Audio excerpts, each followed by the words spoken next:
So ayun. Ayun, what's up mga kabagis? This is Jubilito TV Official at eto na naman pumuli ang isang edisyon ng ating reaction video mga kalingap at kabagis, no?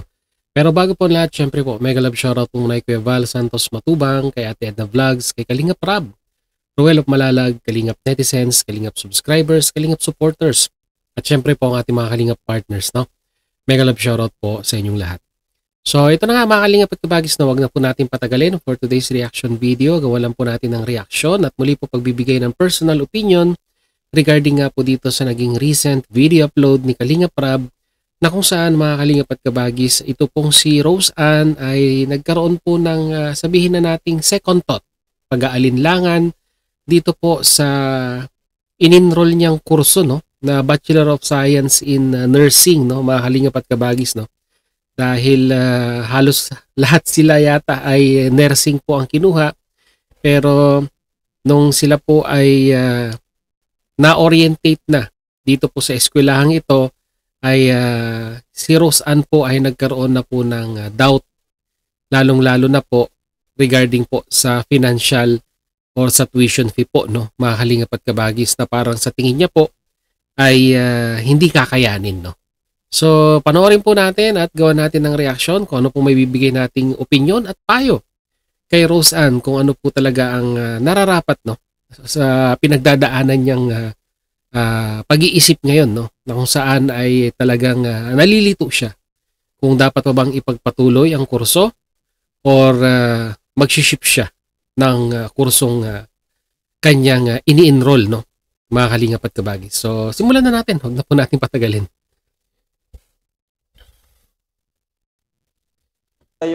Kumusta yung orientation? Ano yung mga sinabi sa inyo doon? Woo, this May is ads a agad. tough choice, but I can't go like this. I'll give up my sword. My Okay. Yun nga po, di nga po talaga biro yung nursing sa course namin. Na grabe po talaga yung gastos na sobrang dami po talagang gagastusan. Tipong iiyakan na lang po talaga. Honestly speaking, tama naman po yung sinabi ni Rose Ann, no, mga kalingap at kabagis, no. Lalong-lalo na po pag ang pinag-uusapan po natin yung mga kursong may kinalaman po ang medisina or pag-aaral na may kinalaman po ang health ng tao, ay medyo may kataasan po ang tuition fee, no. Mula yan sa nursing, sa medtech, sa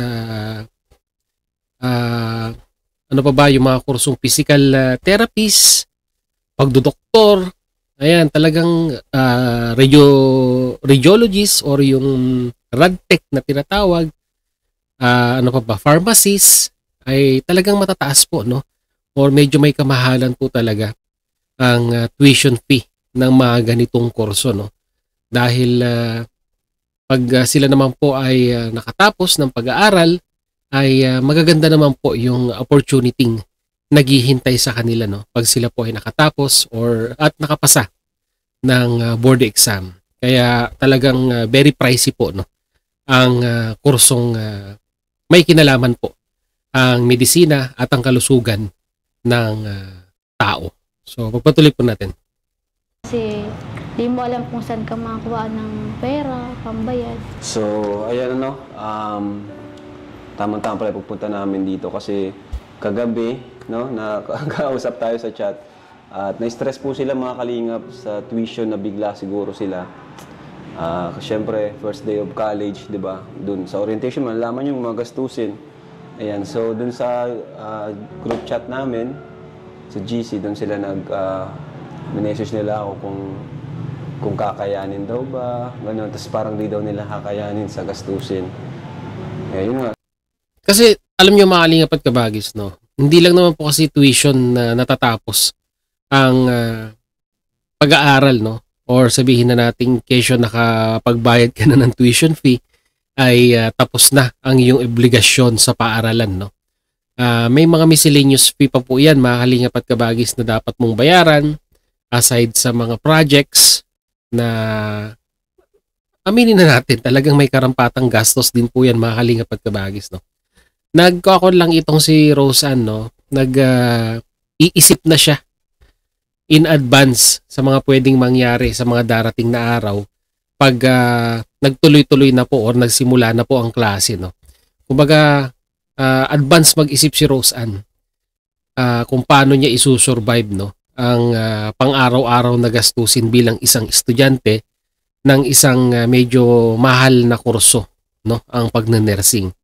Although nagbigay naman ng assurance si Kalingap Rab na nandiyan naman po, no, nakagabay naman po ang Team Kalingap sa kanilang pag-aaral, pero parang ang nangyayari po ay hindi po sapat, no, yung assurance na ibinibigay ni Kalingap Rab dito po kay Rose Ann para ma-encourage siya na ipagpatuloy yung kursong pinili niya. So pagpatuloy natin. Sabi ko naman sa kanila, kung yun talaga yung gusto mo, gusto niyong course, yun talaga yung kunin nyo, no?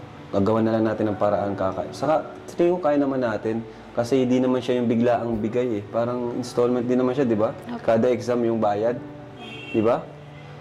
Yun, kung yun talaga yung gusto mo talagang mag-nurse, yun ang kunin mo. Pero kung may iba ka namang gusto, basta para sa akin, kung ano yung gusto nyong kunin, yun yung kunin nyo. Kasi yung nagagawa naman ng paraan yan. Ikaw, ano ba yung mo? Kayo, napag-usapan nyo nila Joy? Wala po nga. Nag-iisip pa kayo? Nag-iisip po. Kung tutuloy? Alam niyo mga kalingap at kabagis, no, tama yung sinabi ni Rab, no, na dapat ang pipiliing kurso ay yung talagang gusto ng estudyante.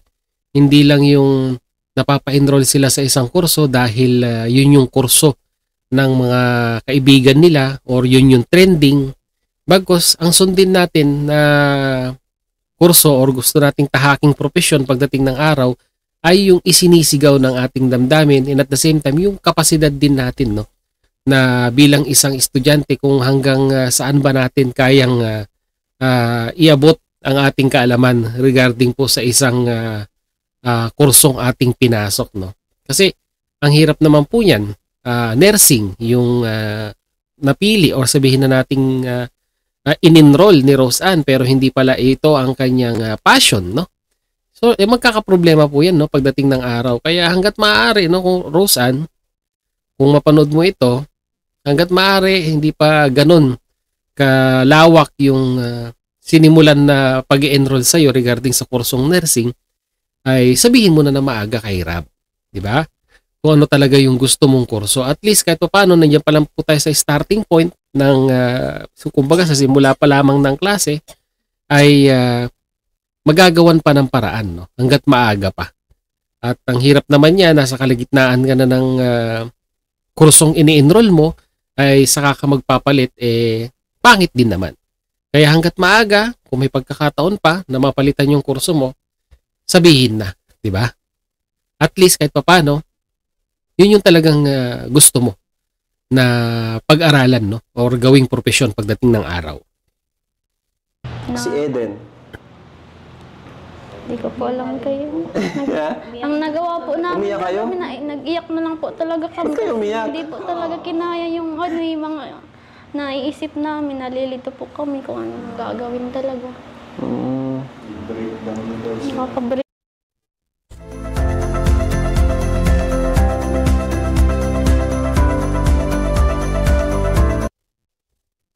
Nag-breakdown kayo? Pero tawag dyan, magkano daw yung una? Sa first year?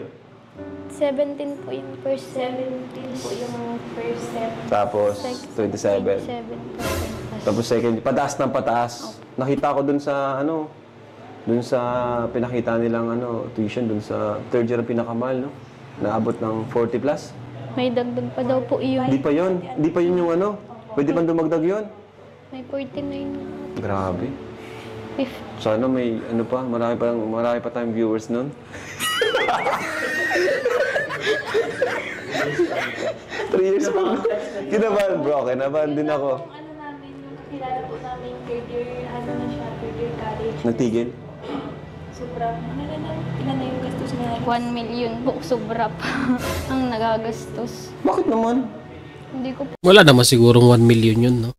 Kahit pwera na lang siguro kung doktor yung kinuhang kurso or pagpipiloto, maniwala pa ako na milyon na yung nagastos. Pero sa nursing, milyon? Hindi siguro. Po alam, sabi daw po sa Sobrang akin, malabi mo na yun. Hindi naman yun totoo. Oo, mo na yun. Huwag kayo maniwala.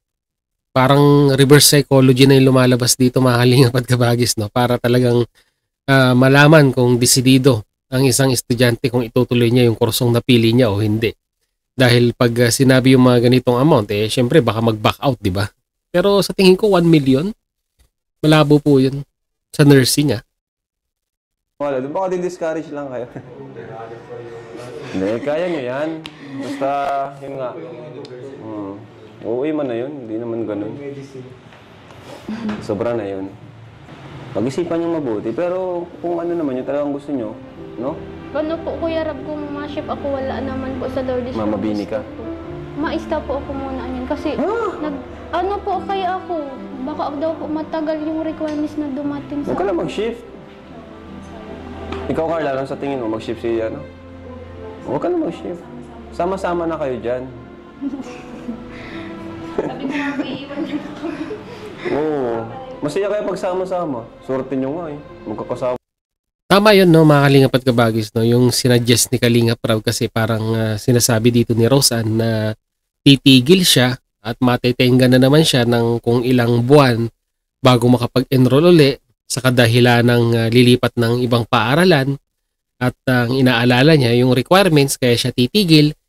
Maganda yung maganda yung suggestion ni Rab na although kung hindi man talaga gusto ni Roseanne yung kursong ini-enroll niya ngayon ay ipagpatuloy niya na lang, no. At least kahit papaano po may mga ibang units pa rin na makikredit, no. Ang importante dito yung hindi siya matenga sa ng isang semester, no. Mga kalingap at kabagis, no. And pagkatapos ng isang semester saka siya uli mag-decide kung talagang ang kursong ini-enroll niya ay talagang nararapat ba sa kanya o hindi. 'Di ba? Ang importante dito yung tuloy-tuloy, yung continuous learning, 'di ba? Pagkatapos ng isang semester and you decide to continue and it will be better.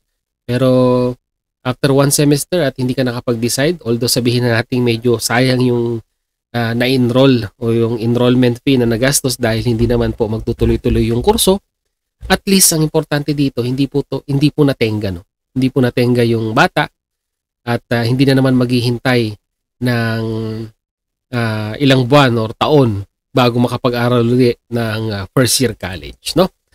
So, importante dito mga kalingap at kabagis ay magdesisyon ng naaayon sa iyong kalooban nang hindi napipilitan lamang, no?